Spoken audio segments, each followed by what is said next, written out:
वक्फ board का विवाद इस समय पूरे देश में तूल पकड़ता हुआ नजर आ रहा है। इसी बीच जम्मू में भी एक ऐसा ही विवाद सामने नजर आया है। हम इस समय इंडिया डेली की टीम जो है वो जम्मू के दलपतिया मोहल्ले के अंदर मौजूद है और यहाँ पर 70 साल से एक जमीन के टुकड़े पर अपना गुजर बसर कर रहे एक हिंदू परिवार के ऊपर अब कहर जो है वो वक्फ बोर्ड का टूटा है और यहाँ पर इस परिवार को 48 घंटे के अंदर इस घर को खाली कर कर यहाँ से चले जाने के लिए कह दिया गया है। सबसे पहले मैं आपको तस्वीरें दिखा देना चाहता हूँ कि ये एक कमरे का जो मकान है, इसमें एक परिवार जो है, एक बूढ़ी माँ जो है वो यहाँ पर रहती है और यहाँ पर स्कूल में पीएन का काम करके जो है वो अपना गुजर बसर करती हैं और किस तरीके का स्ट्रक्चर जो है वो बना हुआ है। लेकिन ये स्ट्रक्चर भी अब वक्फ बोर्ड को कहीं ना कहीं आंख में खटक रहा है और इसको खाली कराने के लिए 48 घंटे की मोहलत जो है वो हिंदू परिवार को दिया है। रानी देवी जी हमारे साथ मौजूद हैं।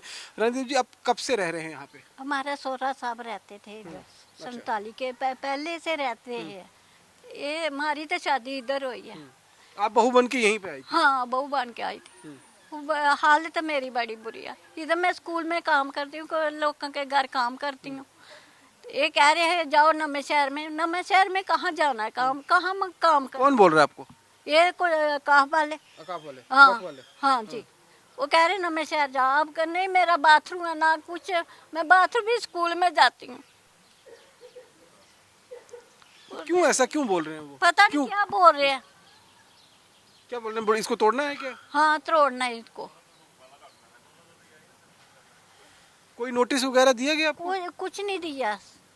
कोई कागजी कार्रवाई कुछ नहीं, बस ऐसे ही आते? कब किस समय आते? कितने लोग आते हैं यहाँ पर? इधर कल तो 15-16 बंदे आए थे। वो कह रहे हैं खाली करो। ऐसे खाली थोड़ा हो रहा है, ना कुछ बोलते हैं ना किसी। खाली करो, इधर पीर बाबा बनाना हमने। अच्छा, बोल रहे हैं यहाँ पर पीर बाबा बनाना? हाँ, इधर मिट्टी डालनी है, ये करना वो करना। कहते हैं मेरा तो बाथरूम भी नहीं है। बड़ी बुरी हालत है। एक बेटा हो भी मर गया, घर वाला भी नहीं ऐसे थे। मेरी तो बड़ी बुरी हालत। रोज ही कहाँ से पैसे लेना। अभी तो मैं किसी दिन मुताज नहीं, मैं लोगों के घर काम करती। और देख लो आप, मैं नवे शहर में नहीं जाऊंगी। जब मेरे को इतनी जगह दे दे तो जाने रहने दे। कितने दिनों से आ रहे हैं आपके पास? 2-3 बार ही आए हैं। और क्या बोला, कितनी देर में खाली करने के लिए बोल रहे हैं? कह रहे पहले बनाते हो, फिर करते हो, ये करते हो। मेरा तो नहीं मन करता। मैं कभी पैके चले जाती हूँ, कभी किधर चले जाती हूँ। क्या सोचा आपने?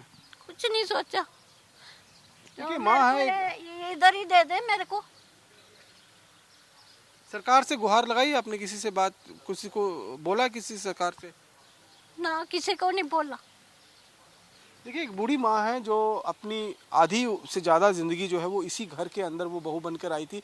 तब से वो यहाँ पर अपना जो है गुजर बसर, अपने बच्चों का लालन पालन जो है इसी घर के बूते जो है उन्होंने किया है। और किस तरीके से अब इनकी आंखों के जो आंसू हैं वो सूखने का नाम नहीं ले रहे हैं, क्योंकि इनके पति की जो है वो मृत्यु हो गई है। एक बेटा था, वो भी अब इस दुनिया में नहीं रहा है, तो कोई सहारा इनका नहीं है।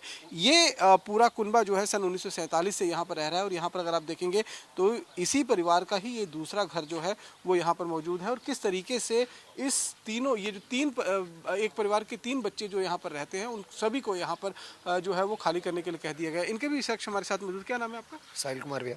साहिल, क्या कहा गया आपको और क्यों? हमें कह रहे हैं कि आपको आरसपुरा जगह दे रहे हैं, आपको एक शेड बना के दे रहे हैं रहने के लिए, आप वहाँ पे चले जाओ, ये जगह खाली कर दो। कि हमने यही बोला था कि हमारी यही मांग है कि हमें यहाँ ही दो, हमारा गुजारा नहीं चलता। क्यों, हम पापा भी दिहाड़ी चाड़ी लगाते हैं, हम भी काम शाम करते हैं, कि कहाँ से मकान बनाना है हमने और एक शेड में कैसे गुजारा करेंगे। और लोग पिंड छोड़ के सिटी में आते हैं, तो हम सिटी छोड़ के थोड़ा गांव में जाएंगे, हमारा कैसे गुजारा चाहिए। यहाँ पे हम 10 बजे भी रात को आते हैं, कोई डर नहीं है, कुछ नहीं है। हम रात को कैसे इतनी दूर जाना है? बोल रहे हैं क्या करना है यहाँ पर, क्या बनाना चाहते हैं? सर, ऐसा कोई इशू नहीं बताया हुआ हमें कि यहाँ पे क्या बनाना क्या नहीं बनाना। बस यही कहा गया कि हमने परसों चौथ काम लगाना है, कि अपनी शेड उठाई जाए तो हम काम स्टार्ट करेंगे। 2 दिन का ही मोहलत दिया आपको? 2-3, हाँ, यही बोला हुआ कि कल आप शेड उठाओ, हमने परसों काम लगाना। धमकी भी देकर गए हैं कुछ? हाँ, धमकी समझ लो, एक किस्म की धमकी हुई ना, कल शेड उठा लो तो परसों हम काम लगाएंगे। अब क्या सोचा आपने? कुछ सरकार से कोई गुहार मांगे कि हमारा गरीबों की सारी गवर्नमेंट को मदद और हमारी भी मदद की जाए। बस यही हेल्प की जाए कि हमारा यहाँ ही गुजारा किया जाए। हमें यहाँ ही जगह दी है, हम बना ही नहीं सकते आरसपुरा जाके, हम कैसे रहेंगे। यहाँ पर गुजारा बसर आपका कैसा चलता है, किस तरीके सर ये बेशक दिहाड़ी दिहड़ी लगाते हैं तो चलो चल जाता है, रात को 10 बजे भी आएंगे, चल रहा है काम। वहाँ पे पहले हम मकान कहाँ से बनाएंगे, दिहाड़ी से टाइम रोटी नहीं पूरी होती सर, मकान कहाँ से बनेगा। आप भी इसी घर में रहते हैं? जी सर। क्या नाम है आपका? मेरा नाम पवन कुमार। क्या बोला गया है आपको, क्या कहा गया है, क्यों खाली करने के लिए कहा गया सर बस यही कहते हैं आप खाली कर दो, वजह भी नहीं बताते हैं, बस ये कहते हैं पीर बाबा बीच में इसका काम लगाना हमने, तो आपको यहाँ से खाली करना पड़ेगा, आरसपुरा वाली साइड दे देते हैं। तो सर मैंने यही बोला कि हम वहाँ से कैसे बनाएंगे जाके, टीनों का शेड बना के दे रहे हैं, उसमें मैं गाय रखूँगा या हम खुद रहेंगे। पार्ट टाइम जॉब करता हूँ, मैं स्टडी भी करता हूँ साथ में, बट पार्ट टाइम जॉब भी करता हूँ, उसमें से मैं गुजारा करता हूँ घर का। तो भाई ये मेरा अकेला से तो यही काम करते हैं, वो भी 4-5 हज़ार तनख्वाह लेते हैं। तो बस यही कहते हैं बनाओ वहाँ पे जाके, तो यहाँ से खाली कर दो। तो देखो 4-5 हज़ार में कैसे बनाएंगे हम वहाँ पे जाके, हम तो नहीं बना पाएंगे, तो हम उसी से गुजारा करते हैं। 2 गाय रखी हुई है हमने, तो उसके वजह से हम घर चलता है हमारा। तो मैं भी पार्ट टाइम जॉब करता हूँ, मुझे यही कहते हैं भाई खाली कर दो, खाली कर दो। आपका जन्म यहीं पे हुआ? मेरा जन्म यहीं पे हुआ सर। यादें जुड़ी होंगी बड़ी सारी इस जगह से? वो तो सर है, मोहल्ले की भी यादें हैं, घर की भी हैं। बचपन ही यहीं पे निकला था, तो अचानक ही कहते खाली करो, यहाँ पे काम लगा देंगे, मशीनें लाएंगे, वो कर देंगे, तोड़ देंगे सर। नोटिस वगैरह दिया गया आपको? नोटिस कुछ नहीं दिया, बस अपने मुंह से कहते हैं खाली कर दो, अपने मुंह से कहते हैं खाली कर दो, तो हमने यहाँ पे काम लगाना है। धमकी वगैरह भी दे रहेगी अगर नहीं खाली करोगे तो? बस यही कहते हैं अगर आप यहाँ पे खाली नहीं करोगे, आपके वहाँ पे भी नहीं देंगे हम, तो यहाँ से आपको खाली करना पड़ेगा, क्योंकि आपके पास इसका कागज़ कोई नहीं है। तो हमारे पास सीधे पड़ी हुई है किराए की, सारी एप्लीकेशन पड़ी हुई है यहाँ की, जो हम किराया देते हैं। तो यही कहते हैं भाई खाली कर दो। लाट 20 से हमारे दादू के नाम की, तो हमारा कमरा गिर गया था, तो कागज़ हमारे इधर जल गए थे, तो इसलिए हमने रसीदें रखी हुई थी, अभी तक भी रखी हुई हैं। तो बस ये कहते हैं खाली करो, तो यहाँ से निकाल देंगे आपको, तो आरसपुरा चले जाओ। वहाँ पे जाके हम करेंगे क्या सर, है भी बड़ी दूर है वहाँ पे, तो हमारा कोई गुजारा भी नहीं जाने के, वो जाएंगे बस में जाएंगे, 100-150 रुपये हमारा किराया लग जाएगा, कैसे रहेंगे सर हम, आप खुद ही बताओ। देखिए यहाँ पर एक ही परिवार के 3 बच्चे जो हैं वो यहाँ पर अलग अलग कमरा बनाकर रहते हैं। यहाँ पर एक और महिला जो इस मकान में रहती हैं, इस कमरे में रहती हैं। क्या कहा गया है, कब आए थे वो लोग और क्या कहा आपको? सर वो कल आए थे, पहले भी आते थे बार बार इधर। कल आए थे, बोलते कि खाली करो इधर से, है ना। तो अहीं इधर 47 दे बैठे हैं, हमारे बच्चे की भी इधर शादी होगी, अब दूसरी पीढ़ी चल रही है जहाँ से, है ना। तो हमें ना बनाने देते हैं ना कुछ करने देते हैं ना। तब जो नवे आएंगे वो बना लेंगे, जो पुराने ना इधर वो नहीं बना सकते, है ना। तो हमें यही बोला कि सभी इधर गवर्नमेंट की जगह में रह रहे हैं ना, तो हमारे पास रसीदा पड़ी हैं, बिजली के बिल पड़े हैं, पानी के बिल पड़े हैं, और क्या सबूत होता है सर जी, ये बात है सर। तो किसी सरकार के नुमाइंदे से आपने गुहार लगाई, कुछ कहा आपने? नहीं सर, मैं नहीं लगाई, अब भी है नहीं, थोड़ी देर यही चल। 48 घंटे का ही मौका दिया आपको, मोहलत दी है? नहीं सर, ऐसे नहीं बोला, उन्होंने बोला कि इधर से खाली करनी पड़ेगी अभी। खाली करने मैं आपको एक बार घर दिखा देता हूँ कि किस तरीके का यहाँ पर जो घर है वो बना हुआ है। ये घर देखिए, 1 कमरे का मकान है, एक छोटी सी किचन जो है। आप भी इसी घर में रहते हैं? हाँ। क्या नाम है आपका? रतन कुमार। क्या बोला गया आपको? ये कहते इतों जगह एकड़ी खाली करो, आदि हमको नवे शहर जाओ, उसे यार क्या करेंगे हम, इधर हम काम करते हैं, रेडी शेडी लगाते हैं, तो दिहाड़ी बेचा लगाते हैं, खाते हैं। रेडी लगा के ही गुजारा होता है? हाँ, रेडी लगा के गुजारा करते हैं हम। ठीक है, रेडी लगाकर यहाँ पर गुजारा, ये जो है अपने परिवार का लालन पोषण करते हैं। यहाँ पर एक छोटी सी 2 गायें रखी हैं, जिनका दूध बेचकर जो है वो कहीं ना कहीं अपने बच्चों का गुजर बसर जो है वो करते हैं। कुछ मोहल्ले वाले, कुछ समाज सेवक भी जो है यहाँ पर इनके समर्थन में जो है वो सामने आए हैं, उनसे बात कर लेते हैं। आपका नाम क्या है? मेरा नाम सुनील प्रजापति है। सुनील जी, ये जो मामला सामने आया है कि वक्फ बोर्ड अकाफ की तरफ से जो इन लोगों को लगातार धमकी दी जा रही है कि 48 घंटों के अंदर खाली कर दीजिए, किस तरीके से देखिए आपको इनको टारगेट किया जा रहा है? मुझे ये समझ नहीं आ रही है कि अचानक ऐसा क्या हो रहा है। एक तरफ ये सुनाई देता है कि पार्लियामेंट में बिल लाया गया है अमेंडमेंट्स के लिए, तो हो सकता है कि जो 44 अमेंडमेंट्स आई हैं उससे इनको मालिकाना हक दे दिए जाएं। उसी बड़बड़ाहट में, फ्रस्ट्रेशन में डिपार्टमेंट के लोग बार बार पहले भी आते रहे हैं, पहले भी बोलते रहे हैं कि हमने इनको प्लान करके यहाँ पे हमने मल्टी स्टोरी स्ट्रक्चर बनाना है।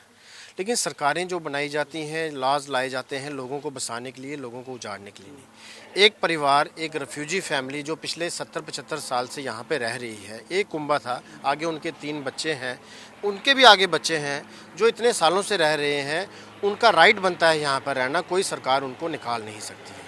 ये जो बात कर रहे हैं वाकफ वाले यहाँ पर आकर, ये बहुत गलत बात है, ये एक इमरजेंसी लगाने वाली बात है, ये तानाशाही नहीं चलेगी। मैं आपके माध्यम से बता देता हूँ इस डिपार्टमेंट को और सरकार के आगे मेरी गुजारिश है कि ये जो वक्फ एक्ट 1995 है इसको रिपील करना चाहिए, क्योंकि ये एक्ट जो है लोगों की भलाई के लिए बिल्कुल नहीं है।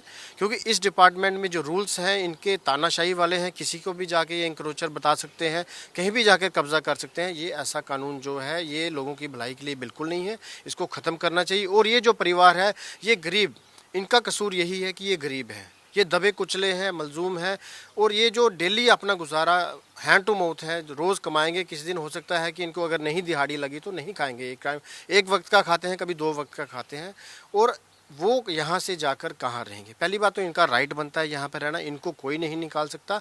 मैं आपके माध्यम से बता देना चाहता हूँ सरकार को, इस डिपार्टमेंट को कि ये जो हरकतें कर रहे हैं इसको बंद कर दें। इनको यहाँ पर हम नहीं निकलने देंगे, यहाँ पर जो मर्जी आ जाए, मशीनें आ जाएं, जो मर्जी आए, लेकिन इस परिवार को यहाँ से हम नहीं निकलने देंगे। इस परिवार को यहाँ पे इनको परमिशन देनी चाहिए। इतने सालों से इनको एक कमरे में रह रहे हैं, चलो गुजारा बसर करके कोई ये अपनी जो हमारी रानी देवी जी हैं इनको बाथरूम तक नहीं है यहाँ पर। ये अपने जो पड़ोसी हैं उनका जो अपने जेठानी देवरानी है उनका बाथरूम यूज़ करती है। तो इतनी बुरी हालत में ये रह रही हैं। इस डिपार्टमेंट को सोचना चाहिए। इस मोहल्ले में और भी बड़े सारे वाक़ प्रॉपर्टीज़ हैं, बड़े सारे मकान हैं, उनको क्यों नहीं पूछते हैं? इनको ही क्यों टारगेट किया जा रहा है? गरीब है ये, इनका कसूर सिर्फ इतना है, गरीब हिंदू फैमिली है और कुछ नहीं। यहाँ पर मोहल्ले में बड़ी सारी फैमिलीज हिंदू भी हैं, मुस्लिम से, लेकिन वो थोड़े से अमीर हैं, सक्षम लोग हैं। उन्होंने 3-3 4-4 मंजिला मकान बनाए हैं, लेकिन इन्हीं को क्यों टारगेट किया जा रहा है? इस प्राइम प्रॉपर्टी पे इनकी नज़र है। यहाँ पर कुछ मल्टी स्टोरी बनाना चाहते हैं ये, सिर्फ गरीबों को निकाल के। सरकारें कानूनी कार्रवाई चल रही है या फिर जब जोर जबरदस्ती के साथ? ज़बरदस्ती कोई कानूनी कार्रवाई नहीं है, इनको कोई नोटिस नहीं दिया जाए, कोई कागजी कार्रवाई नहीं है। सरकार का काम है, कभी भी आती है सरकार कोई बात रखती है, इनको बोला जाता है कि आपको ये नोटिस है, आपको खाली कीजिए। कुछ नहीं, सिर्फ बोलते हैं कि किसी से बात मत करो, किसी को बताना नहीं है। अगर पिछली बार हमने जब ये मीडिया में स्टोरी करवाई थी तो आके फिर इन्होंने धमकी दी कि हमारे जो ऊपर के हेड हैं वो बड़े नाराज़ हैं कि आपने जो ये मीडिया में दिए है, अब आपका ये रास्ता, ये जहाँ से दाना पानी उठ चुका है, 2 दिन के अंदर इसको खाली कीजिए। सर, आप मोहल्लेदार हैं, पिछले 70 सालों से आप देख रहे हैं कि इनका परिवार यहाँ पर रह रहा है। अब जिस तरीके से वक्फ बोर्ड अपनी मनमर्जी कर रहा है, मनमानी कर रहा है और जोर जबरदस्ती से इनको निकालने की कोशिश कर रहा है, कोई कानूनी प्रक्रिया को उन्होंने अपनाया नहीं है, क्या आप लोग इनके समर्थन में हैं? हम शुरू से इनके साथ हैं और साथ रहेंगे, ऐसी बात नहीं है। तो गरीब लोग हैं, ये पूरी फैमिली 70-80 साल से रह रहे हैं। हम छोटे छोटे थे तो हम इनको देखते थे, अब तो हमारी भी 60 साल के करीब उम्र हो रही है। तो ये अब बच्चों के बच्चे हो रहे हैं, तो ये जुल्म कर रहे हैं काफ डिपार्टमेंट वाले। ये गरीब लोग हैं, इनके साथ बहुत जुल्म हो रहा है। क्यों लग रहा है कि इसी लैंड को क्यों खाली कराने की कोशिश कर रही है? क्या प्राइम लोकेशन? ये गरीब लोग हैं, इनके पास इतना समाया नहीं है, इसलिए इनको पता है मौका देख रहे हैं, कोई मौका मिल जाए तो इनको निकाल के कहीं 2-3-5 मरले जगह और दे दें तो ये जो जगह है ये ले लें। और इनके पास वो रसीदें भी है, इनके दादाजी के अलाटमेंट भी थी और सब कुछ था, वो बेचारे गुजर गए। अब ये इनको ये ना अलाटमेंट करके दे रहे हैं ना कुछ, ये हरासमेंट कर रहे हैं। ये जो काफ डिपार्टमेंट है ये हरासमेंट कर रहा है, तो बस यही मौका देखता है कहाँ है कहाँ नहीं, ये हरासमेंट करता है।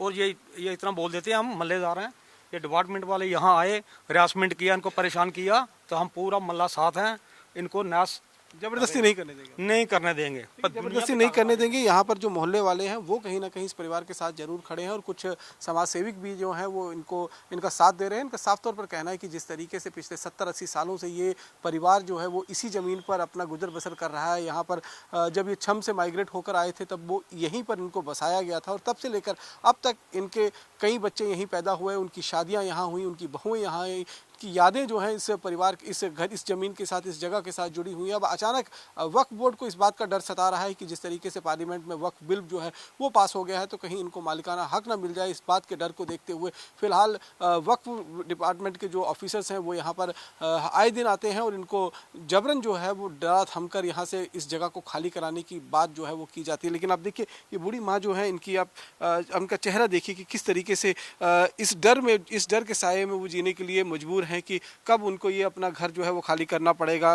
वक्फ बोर्ड की अगर हम बात करें तो इस जगह पे, इस मोहल्ले में और बहुत सारे ऐसे घर हैं जो वक्फ की ज़मीन पर बने हुए हैं, लेकिन वो कहीं ना कहीं सक्षम है और ये परिवार जो है वो गरीब परिवार है और कहीं ना कहीं इसी बात का फ़ायदा उठाकर इस प्राइम लोकेशन को हथियाने के लिए यहाँ पर हो सकता है इनका कोई सौदा भी किया हो। तो इस तरीके के वक्फ बोर्ड जो है यहाँ पर अपनी मनमानी कर कर यहाँ पर इस गरीब परिवार को घर से बेदखल करने की कोशिश कर रहा है और इनको कह रहा है कि बॉर्डर के पास जाकर जो आरसपुरा का इलाका पड़ता है वहाँ पर जो वक्फ की ज़मीन है वहाँ पर हम आपको इस लैंड के बदले लैंड दे देते हैं। लेकिन ये परिवार जो है अब सरकार से गुहार लगा रहा है कि उनकी मदद की जाए।